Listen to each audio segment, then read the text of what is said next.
পবিত্র মাহে রমজান ও আসন্ন ঈদ উল ফিতরকে সামনে রেখে ট্রাফিক ব্যবস্থাপনা, বাজার নিয়ন্ত্রণ এবং সার্বিক আইন শৃঙ্খলা রক্ষায় বিশেষ পরিকল্পনা গ্রহণ করেছে Mymensingh range Bangladesh police.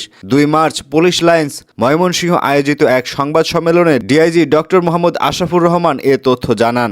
DIG জানান, ৫ আগস্ট ২০২৪ পরবর্তী সময়ে আইন শৃঙ্খলা পরিস্থিতি উন্নয়নে ময়মনসিংহ রেঞ্জের পুলিশ সক্রিয়ভাবে কাজ করেছে।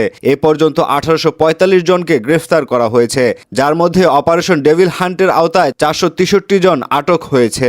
রমজান মাসে দ্রব্যমূল্য স্থিতিশীল রাখতে এবং কৃত্রিম সংকট প্রতিরোধে বাজার মনিটরিং জোরদার করা হয়েছে। অবৈধ মজুতদারীদের বিরুদ্ধে আইনি ব্যবস্থা নেওয়া হচ্ছে এবং মোবাইল কোর্ট পরিচালনায় স্থানীয় প্রশাসনকে সহায়তা দিচ্ছে police.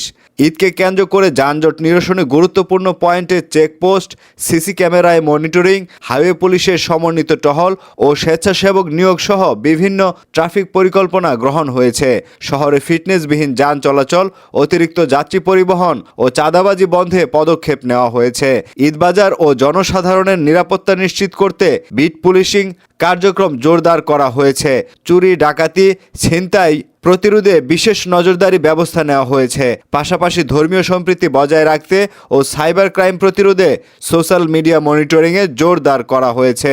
DIG doctor Mohammad Ashrafur Rahman বলেন, নাগরিককে পুলিশের প্রতি সহযোগিতামূলক মনোভাব রাখার আহ্বান জানান এবং বলেন, সকলের সম্মিলিত প্রচেষ্টায় রমজান ও ঈদ উল ফিতরকে শান্তিপূর্ণভাবে উদযাপন করা সম্ভব হবে।